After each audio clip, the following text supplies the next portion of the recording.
she's a good one too.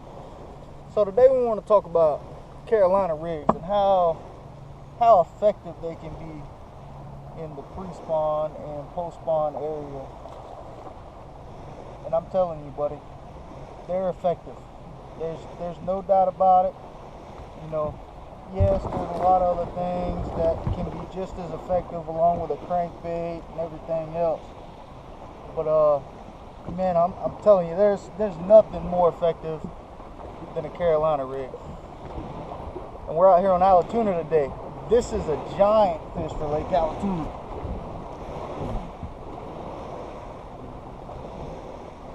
I mean, when I say a giant fish, I mean a giant fish.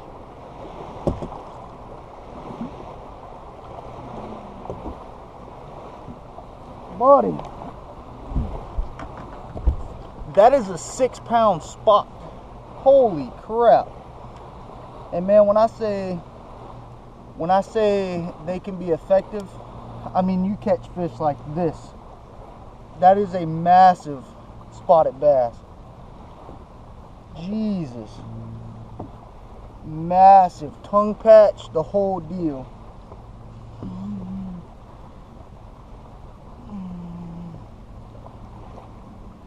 Shut your mouth.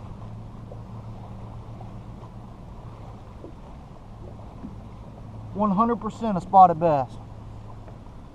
That is a freaking beauty. A beauty. They don't get any bigger than that, man. That is I'm telling you, a 5.5, 6-pound spotted bass. We're gonna put this one in the live well.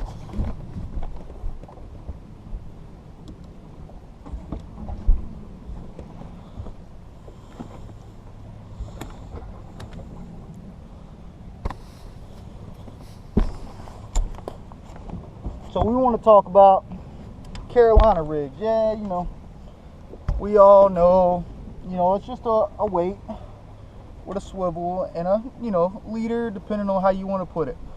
My favorite lure to throw this time of year, which, you know, it's the beginning of March, water temp's right at about 60 degrees, is going to be a lizard.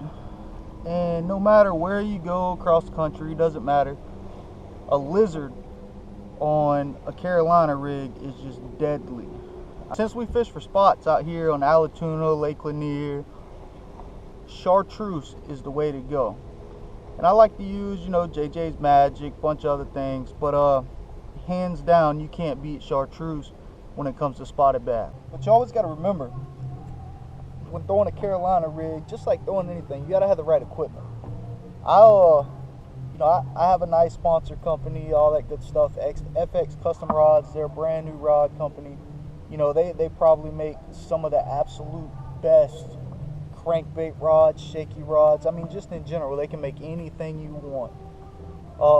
Customize, you know, put Georgia Bulldog logos on it, you know, college team, pro teams, different colored threads, whatever your heart desires, they can do that.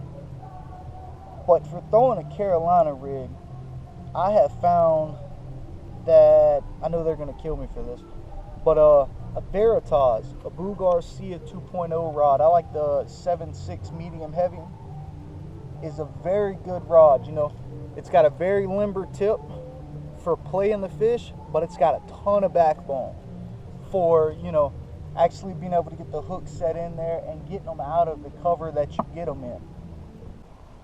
A lot of times during the pre-spawn, these fish like to pull up real shallow on these points. We got clay point, nice flat rock down here on the end, a lot of flat rock over here on this side. There's been a lot of boat traffic out today, so there's a nice defined mud line all the way around it. These bass during the pre-spawn, they like to use that mud line for easy access to prey because they can hide in it, but they can also at the same time be nice and shallow, you know, while sunning, warming their eggs, all that good stuff. So this time of year, you can really pattern fish and you can really put a hurting on them.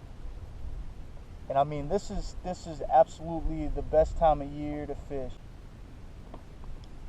And to dissect a point this time of year, see, I'm fishing bluff points. They're points and then they drop down. So I'm real shallow. You know, right now, I know these fish are going to be all the way up against the bank. So I'm not fishing, you know, like I would if it was first thing in the morning or if it was a new lake.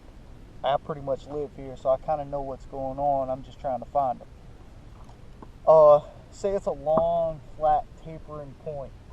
I like to pull up to the very front of it, you know, probably 50 yards off the end of the point, and I like to start progressing up the point. You know, I make a cast straight down the middle of it, make a cast across it, you know, kind of like a grid square, but I like to start in the deepest part. Like say the front of this boat is a point, okay? I like to pull up out here and fish the front of this point, and then slowly work my way up till I find fish. Because this time of year, I mean, there's pretty much fish on daggum near about every point. You know, especially if you have a good spawning pocket in the back, or if you have a nice creek channel that swings up against that point. I like to start on that side when I start working back into the point. I like to actually focus fishing on the side that has the creek channel swing on it. But I never neglect the shallower side of the point either. Because a lot of times, if the fish are really actively feeding at that point in time, they'll actually pull up on top of that point and start feeding. And a lot of times you can tell just by where you are on the lake. You start seeing fish bust the top of water, and the water's 60 degrees, you know.